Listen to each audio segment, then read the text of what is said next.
Hello all, நான் உங்கள் host Navaneethan. உங்களோட வாழ்க்கை தரம் மேம்படுத்த ஸ்டோயிசிசம் ஒரு நல்ல வழியாக இருக்கும்னு நினைக்கிறீங்களா? கரெக்டான இடத்துக்கு தான் வந்திருக்கிறீங்க. மறந்துடாமல் நம்ம சேனலை சப்ஸ்கிரைப் பண்ணிடுங்க. அப்படியே அந்த பெல் ஐக்கானிட்டு தட்டி விட்டுருங்க. ஸோ நம்ம அப்லோட் பண்ணுற வீடியோஸ் எல்லாமே உங்களுக்கு டயத்துக்கு வந்து சேரும். மேலே சொல்ல எல்லாத்தையும் பண்ணிட்டீங்க அப்படின்னா let's get into the mind of a story.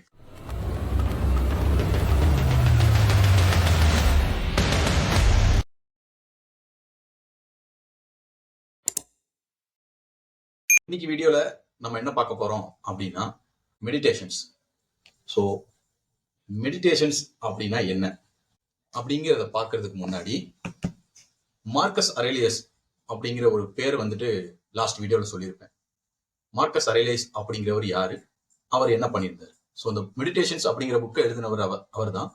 So நம்ம மெடிடேஷன்ஸ்குள்ள போறதுக்கு முன்னாடி மார்க்கஸ் அரேலியஸ் அப்படிங்கிறது அவர் யாரு அப்படிங்கிறது மட்டும் ஒரு சின்ன பிரீஃபா என்னன்னு பார்த்தோம். ஸோ மார்க்கஸ் அரேலியஸ் அப்படிங்கிறவர் ரோமோட ஒரு எம்பரர். அவர் ஏப்ரல் 26, 121 ஏடியில பிறக்கிறாரு. சின்ன வயசுல அப்பாவை இறந்துடுறாரு. ஸோ அவர் வந்துட்டு அவர் தாத்தா தான் வளர்த்துட்டு இருக்கிறாரு. ஒரு அரிஸ்டோக்ராட்டிக் ஃபேமிலி, அதாவது ஒரு ராஜ பரம்பரை, சரிங்களா? அதுல வந்துட்டு வளர்றாரு. ஸோ சின்ன வயசுல அவர் வளர்ந்துட்டு இருக்கிற காலகட்டத்திலேயே வந்துட்டு அவருக்கு வந்துட்டு ஸ்டோயிசிசம் மேல வந்துட்டு ஒரு ஈர்ப்பு வந்து ரோமம் வந்துட்டு ரொம்பவே நல்ல ஆட்சி புரிஞ்சு செஞ்சு நமக்கு தேவையான இப்ப டைம்லெஸ் டெக்ஸ்டான ஒரு ஸ்டோயிசிசத்துல மெடிடேஷன்ஸ் அப்படிங்கிற ஒரு புக்கையும் கொடுத்து மார்ச் 17, 180 ஏடியில ஒரு மிலிட்டரி கேம்ப்ல வந்துட்டு அவரோட உயிர் வந்துட்டு பிரியுது. இப்போ மெடிடேஷன்ஸ் அப்படிங்கிறதுக்குள்ள போ. அவர் மன்னர் ஆனார் பாத்தீங்களா? மன்னர் ஆனதுல இருந்து அவர் இறந்த அந்த காலகட்டத்துல தான் இந்த மெடிடேஷன்ஸ் அப்படிங்கிற புக்கை வந்துட்டு எழுதுறாரு. எதை வச்சு எழுதுறாரு அப்படின்னா, அவரோட வாழ்க்கையில அவருக்கு அவர் சொல்லிக்கணும் அப்படிங்கிற விஷயத்துல நீ இதெல்லாம் செல்ஃப் இம்ப்ரூவ் மெடிடேஷன்ஸை பொறுத்த மட்டும் செல்ஃப் இம்ப்ரூவ்மெண்ட்டுக்கு ரொம்பவே முக்கியத்துவம் கொடுத்திருந்தார் மார்க்கஸ் அரேலியஸ். மெடிடேஷன்ஸ் அப்படின்னு அவர் எழுதின புக்ல மொத்தம் 12 புத்தகங்கள் எழுதியிருக்கிறார். அந்த 12 புத்தகங்கள்லயும் நம்ம ஒரு பீஸ்ஃபுல்லான லைஃப் வாழ்றதுக்கு என்னென்ன வழிகள் பண்ணலாம், என்னென்ன மாதிரியான பிராக்டிஸ் நம்ம பண்ணலாம், அதெல்லாம் பண்ணோம்னா நம்ம வந்துட்டு பிரச்சனைகள் இல்லாம வாழ்றதுக்கான ஒரு ஒரு வெர்ச்சுவஸான ஒரு லைஃப் வந்துட்டு அடையலாம் அப்படிங்கறத அவர் பிலீவ் பண்ணாரு. அதே மாதிரி வாழ்ந்து மறைந்தும் சென்றார். 12 புத்தகங்கள் இருக்குன்னு சொல்லியிருந்தேன் ஏற்கனவே. 12 புத்தகத்துல முதல் புத்தகம் முழுக்க முழுக்க அவருடைய வாழ்க்கையை பத்தின ஒரு புத்தகங்கள் தான். ஸோ அதுக்குன்னு தனியா ஒரு எபிசோட் தேவையில்லைன்னு நான் நினைக்கிறேன். ஸோ அதனால அதையும் இங்கேயே பிரீஃபா அதையும் சொல்லி முடிச்சிடுறேன். மார்க்கஸ் அரேலியஸ் எழுதியிருந்த அந்த மெடிடேஷன்ஸ் அப்படிங்கிற புத்தகத்துல ஒரு முதல் புத்தகத்துல ஒரு 5 விஷயங்கள் வந்துட்டு அவர் ரொம்பவே ஸ்ட்ராங்கா வந்துட்டு பேசியிருக்கிறார். என்னென்ன அப்படின்னா, gratitude and humility, self improvement, acceptance of fate, power of reason, resilience. இந்த 5 விஷயங்கள் வந்துட்டு அவர் ரொம்பவே ஸ்ட்ராங்கா ஃபர்ஸ்ட் புக்ல பேசியிருக்கிறாரு. கிராட்டிடியூட் அண்ட் ஹியூமிலிட்டி அப்படின்னா என்ன? கிராட்டிடியூட் அண்ட் ஹியூமிலிட்டி அப்படிங்கிறது, கிராட்டிடியூட்னா நன்றி உணர்வு, பணிவு. நன்றி உணர்வு, பணிவு அப்படின்னு பேசும்போது நன்றி உணர்வுனா என்ன அப்படிங்கிறது சிலருக்கு தெரியாம இருக்கலாம். பட் ஒரு சின்ன எக்ஸாம்பிள் சொல்றேன். இப்போ நார்மலா இப்போ லோகேஷ் கனகராஜ் எடுத்துக்கோங்க. அவரோட படங்கள்லாம் நிறைய பேர் இப்ப நம்ம ரொம்ப விரும்பி பார்த்துட்டு இருக்கிறோம். அவரோட படங்கள்ல ஒரு ஆடியோ லான்ச் இதெல்லாம் வைக்கிறாங்க அப்படின்னா, அவர் மேல ஏறின உடனே முதல்ல சொல்ற விஷயம், நான் அது பண்ணேன், நான் இது பண்ணேன் அப்படின்னு பேச மாட்டார். அவர் சிம்பிளா சொல்ற விஷயம், நான் என்னோட குரூப் வந்துட்டு ரொம்பவே நன்றி கடன் பட்டிருக்கேன். ஏன்னா அவங்க இல்லாம இது முடியாது. அவங்கதான் எல்லாமே வந்துட்டு ரொம்ப எனக்கு மேல அவங்கதான் வேலை பார்த்திருக்கிறாங்க. ஸோ அவங்களுக்காக நான் இந்த படத்தை டெடிகேட் பண்றேன் அப்படின்னு பேசுறாரு பாத்தீங்களா? அவர் அந்த இடத்துல அங்க இருக்கிற கேமராமேனுக்கோ, அங்க இருக்கிற ஒரு ஜூனியர் ஆர்டிஸ்டுக்கோ, ஏதோ ஒரு ஆளுக்கோ அவர் கொடுக்கணுங்கிற அவசியம் கிடையாது. பட் இருந்தாலும் அவர் அந்த விஷயம் செய்யறாருல, அதுக்கு பேர் தான் கிராட்டிடியூட் அண்ட் ஹியூமிலிட்டி. அவங்க இல்லாம இந்த விஷயம் வந்துட்டு சாத்தியப்பட்டிருக்காது அப்படிங்கிறத உணர்ந்து அவங்கள ஒரு இடத்துல ஒரு மென்ஷன் பண்ணி பேசுறது, அதுதான் வந்துட்டு கிராட்டிடியூட் அண்ட் ஹியூமிலிட்டி. இதே மாதிரி உங்க லைஃப்லயும் வந்துட்டு இப்போ எதா வேணா இருக்கலாம். ஒரு ஜாப் ஆஃபர் வந்துட்டு உங்களுக்கு கிடைக்குது, அது வந்துட்டு ஒரு ஃப்ரெண்டு மூலியமா கிடைக்கலாம். எல்லாமே வந்துட்டு உங்களுக்கு நீங்களா பண்ணி தான் பண்ணணும் அப்படிங்கிறது கிடையாது. ஒரு ஃப்ரெண்டு மூலியமா உங்களுக்கு கிடைக்கலாம். ஸோ நீங்க அந்த வேலைக்கு போனதுக்கு அப்புறம் ஒருத்தர் பேசும்போது, நான் இந்த இடத்துல இருக்கேன், ஒரு நல்ல நிலைமைக்கு போயிட்டீங்க நீங்க, ஓகே. ஸோ அப்ப அந்த டைம்ல நான் வந்துட்டு இந்த நிலைமைக்கு வர்றதுக்கு காரணம் என் ஃப்ரெண்டு தான். அவன் தான் எனக்கு வந்துட்டு இந்த வேலை வாங்கி கொடுத்தான், இதுக்கு ரெஃபர் பண்ணான். அந்த மாதிரி அந்த ஒரு விஷயம் தான் கிராட்டிடியூட் அண்ட் ஹியூமிலிட்டி. எந்த ஒரு நேரத்திலையும் நன்றி உணர்வோடையும் பணிவோடையும் இருக்கணும் அப்படிங்கறது மார்க்கஸ் அரேலியஸ் வந்துட்டு ரொம்பவே தெளிவா உறுதிப்படுத்திட்டு இருக்காரு. ரெண்டாவது விஷயம் செல்ஃப் இம்ப்ரூவ்மெண்ட்.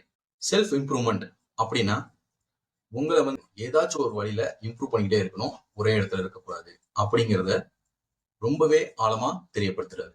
செல்ஃப் இம்ப்ரூவ்மெண்ட் அப்படிங்கிற பேசும் நான் என்னை பத்தி சொல்லணும் அப்படின்னா, நான் வந்து பயங்கரமா ப்ரொக்ராஸ்டினேட் பண்ணிட்டேன். அதாவது எந்த ஒரு விஷயமா இருந்தாலும் நான் தள்ளி போட்டுட்டே இருப்பேன். இது நாளைக்கு பண்ணலாம், நாளைக்கு பண்ணலாம், நாளைக்கு பண்ணலாம் அப்படிங்கிற ஒரு விஷயம் பண்ணிட்டே இருப்பேன். ஸோ அதை வந்துட்டு நான் ஸ்டோயிசம் ப்ராக்டிஸ் பண்ண ஸ்டார்ட் பண்ணதுல இருந்து நாளைக்கு பண்ணலாம் அப்படிங்கிற ஒரு விஷயம் வந்துட்டு நான் கம்மி பண்ணியிருக்கிறேன், இம்ப்ரூவ் பண்ணியிருக்கிறேன். இப்போ நான் இங்க உட்காந்து இந்த வீடியோ எடுத்துக்கிட்டு இருக்கேன் அப்படின்னாலுமே நான் சிம்பிளா வந்துட்டு நாளைக்கு பண்ணலாம் அப்படின்னு நினைச்சிருந்தா இந்த வீடியோ சாத்தியப்பட்டிருக்கேன். ஆனா நான் அதை நினைக்கல. அதே மாதிரி செல்ஃப் இம்ப்ரூவ்மெண்ட் எந்த வழியிலும் நீங்க செல்ஃபா உங்களை வந்துட்டு இம்ப்ரூவ் பண்ணிக்கிட்டே இருக்கணும் அப்படிங்கிறத முதல் புத்தகத்துல ரொம்பவே உறுதியா மார்க்கஸ் அரேலியஸ் சொல்றாரு. மூணாவது acceptance of fate. Acceptance of fate அப்படின்னா விதிய அப்படியே ஏத்துக்கோங்க. விதிய மதியால் வெல்லலாம் அப்படின்லாம் சொல்லுவாங்க. அது ஸ்டோயிசிசத்துல வந்துட்டு அது அவங்க அந்த மாதிரி சொல்லலை. ஏன் அப்படின்னா ஒரு சிம்பிளான விஷயம். ஒரு ஃபிளைட் ஏற போறீங்க, ஒரு ஏதோ ஒரு பிசினஸ் மீட்டிங் போறாங்க, எங்கேயோ ஒரு இடத்துக்கு போறீங்க. போகும்போது நீங்க 9 மணிக்கு காலையில 9 மணிக்கு அந்த மீட்டிங்ல இருக்கணும். ஆனா உங்க ஃபிளைட் டிலே ஆயிடுச்சு டியூ டு பேட் வெதர். ஒரு ஒரு பெரிய மழையோ புயலோ ஏதோ ஒரு ஒன்று இருக்குது. ஸோ அந்த டைம்ல வந்துட்டு உங்களோட ஃபிளைட் டிலே ஆயிடுச்சு. ஸோ டிலே ஆனதை வச்சு நீங்க வந்துட்டு வெதரை போயிட்டு நீங்க சண்டை போட முடியாது. இல்ல ஃபிளைட் அட்டண்டன்ஸ்ல போயிட்டு நீங்க சண்டை போட முடியாது. ஏன் டிலே பண்ணீங்க அப்படிங்கறத நீங்க பேச முடியாது. இன்ஸ்டெட் ஆஃப் டூயிங் தட் நீங்க சிம்பிளா அங்க இருக்கிற யார்கிட்டயாச்சும் ஒருத்தங்கிட்ட, அதாவது என்ன சொல்றாங்க, அக்செப்டன்ஸ் ஆஃப் ஃபேட் அப்படிங்கிறது என்ன நடக்குதோ அதை ஏத்துக்குங்க. எல்லாமே ஒரு காரணத்துக்காக நடக்குது, அந்த காரணத்துல இருந்து ஒரு நல்ல விஷயம் உங்களுக்கு நடக்கலாம் அப்படிங்கறது தான் இந்த இடத்துல சொல்ல வர்றாரு. அக்செப்டன்ஸ் ஆஃப் ஃபேட்னா நடக்கிறத அப்படியே எடுத்துக்கோங்க அப்படிங்கிறது கிடையாது. சில விஷயங்கள் தவிர்க்க முடியாது, உன்னோட கண்ட்ரோலுக்கு மீறின ஒரு விஷயம் இருக்குது, அந்த விஷயத்தை நீ அப்படியே ஏத்துக்கிறது தான் நல்லது அப்படிங்கிறத தெளிவா சொல்றாரு. நாலாவது விஷயம் power of reason. Power of reason அப்படின்னா ஒண்ணும் இல்ல, பகுத்தறிவு அப்படின்னு தான். பகுத்தறிவுன்னு சொன்னோடனே நமக்கு யாரு ஞாபகத்துக்கு வருவா? பகுத்தறிவு. ஸோ பகுத்தறிவு அப்படிங்கிறது ஒரு சிம்பிளா இன்னொரு எக்ஸாம்பிள் சொல்றேன். ஸோ இப்போ ஒரு மேனேஜர் இருக்கிறாரு, அவருக்கு வந்துட்டு அவருக்கு 2 பேரும் வந்துட்டு இன்டர்வியூக்கு வராங்க. அவர்கிட்ட வரதுல வந்துட்டு ஒரு பொண்ணு ஒரு பையன். அந்த பையன் வந்துட்டு ஜிங்ஜாக்னா உங்களுக்கு தெரியும், அவர் வந்துட்டு ரொம்ப மேனேஜர் எது சொன்னாலும் கேட்டுட்டு செஞ்சுட்டு அப்படி இருக்கிற ஆள்னு வச்சுக்கலாம். ஸோ அந்த பொண்ணுக்கு வந்துட்டு எல்லா டேலண்ட்டுமே இருக்குது, எல்லா விதமான அந்த குவாலிஃபிகேஷன்ஸ் எல்லாமே அவங்க கிட்ட கரெக்டா இருக்கு. ஸோ அந்த நேரத்துல அந்த மேனேஜர் ஒரு ஸ்டோயிக்கா இருந்தாரு அப்படின்னா, இவன் வந்துட்டு நம்ம சொல்றதெல்லாம் பண்ணுவான் அப்படின்னு நினைச்சு அவருக்கு ஃபேவர் பண்ணாம, அந்த பகுத்தறிவோட இந்த வேலைக்கு இந்த பொண்ணு கரெக்டா இருக்கும், ஏன்னா இந்த பொண்ணுகிட்ட குவாலிஃபிகேஷன் இருக்கு அப்படின்னு நினைச்சு அந்த பொண்ணுக்கு அந்த ஜாபை கொடுக்கறது தான் ஒரு எத்திக்கலான விஷயம். அதோட பகுத்தறிவு, ரீசன், பவர் ஆஃப் ரீசன், அந்த ரீசனிங்கை வச்சு அந்த எத்திக்கலான விஷயத்த செய்யணும் அப்படிங்கிறத மார்க்கஸ் அரேலியஸ் உறுதிப்படுத்துறாரு. ஆனா இப்ப இருக்கிற டைம்ல அப்படிலாம் யாரும் வந்துட்டு ப்ரொமோஷன் போடுற மாதிரி தெரியல, எல்லாம் ஜிங்ஜெக் தான் வாங்கிட்டு போறாங்க. அது வேற விஷயம். நம்ம வந்துட்டு எல்லாரையும் பேசுறதில்ல, நம்ம வந்துட்டு ஸ்டோயிக்கா இருக்கிறதுக்கான வழி என்னவோ, ஒரு ஸ்டோயிக் நமக்கு என்ன சொல்லி கொடுத்துட்டு இருக்காரோ அதைத்தான் பேசிட்டு இருக்கோம். ஸோ பவர் ஆஃப் ரீசன் அப்படிங்கிறது உண்மையிலேயே ஒரு முக்கியமான விஷயம் அப்படின்னு மார்க்கஸ் அரேலியஸ் தெரியும். அஞ்சாவது ரெசிலியன்ஸ். ரொம்ப ரெசிலியண்டா இருக்கணும் அப்படின்னா, ஒரு சிம்பிளான ரெசிலியன்ட் அப்படிங்கிறது ஒரே மைண்டோட ஒரே ஃபோக்கஸ்டோட ஒரு விஷயத்த பண்றது. இப்போ ஒரு ஆத்லெட் எடுத்துக்கலாம், ஒரு ரன்னிங் ஓடுறவங்களா இருக்கட்டும். இப்போ உசேன் போல்டே எடுத்துக்கங்களேன், அவருக்கு வந்துட்டு வேற எதுவுமே அவருக்கு பெருசா படல. அவர் இருக்கிற அவரோட பிரைம்ல இருக்கிற வரைக்கும் அவருக்கு வேற எதுவுமே தடையா இல்லை. ஒரே குறிக்கோள், ஒரே லட்சியம். எந்த ஒரு ரன்னிங்கா இருந்தாலும் அவர் ஃபர்ஸ்ட் வரணும், அவ்வளவுதான். அது எவ்வளவோ தூரத்துக்கு அவருக்கு உடல்நிலையை இது பண்ணிருக்கலாம், அவரோட மென்டாலிட்டி வந்துட்டு மாறி இருந்திருக்கலாம், அந்த டைம்ல எவ்வளவோ பிரச்சனைகள் நடந்திருக்கலாம். ஆனாலுமே அவர் எல்லாத்தையும் கடந்து ஃபர்ஸ்ட் வந்தாரு இல்லைங்களா? ஸோ அந்த ஒரு விஷயம் தான் ரெசிலியன்ஸ் அப்படிங்கிறது. ரெசிலியன்ட்டும் ரொம்பவே ஒரு முக்கியமான விஷயம் வாழ்க்கைக்கு அப்படிங்கிறத மார்க்கஸ் அரேலியஸ் தெரியப்படுத்துறாங்க. இந்த 5 விஷயங்கள் தான் மார்க்கஸ் அரேலியஸோட ஃபர்ஸ்ட் புக்ல இருக்கிறது. இந்த ஃபர்ஸ்ட் புக்கோட சம்மரி தான் நம்ம இப்போ பேசியிருக்கிறோம். ஸோ அடுத்த வீடியோஸ்ல வந்துட்டு நம்ம அவருடைய டீச்சிங்ஸ் ஒரு ரெண்டு டீச்சிங்ஸா வந்துட்டு நம்ம கவர் பண்ண பார்ப்போம்.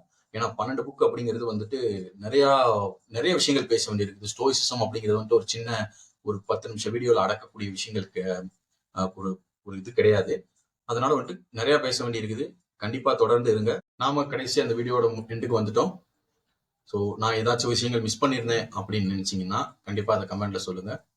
மறந்துடாம சப்ஸ்கிரைப் பண்ணுங்க, ஷேர் பண்ணுங்க, அப்படியே அந்த பெல் ஐக்கானையும் டச் பண்ணிக்கோங்க. ஸோ நம்ம அப்லோட் பண்ற வீடியோஸ் எல்லாமே உங்களுக்கு டைமுக்கு வந்து சேரும். நன்றி, மீண்டும் சந்திப்போம்.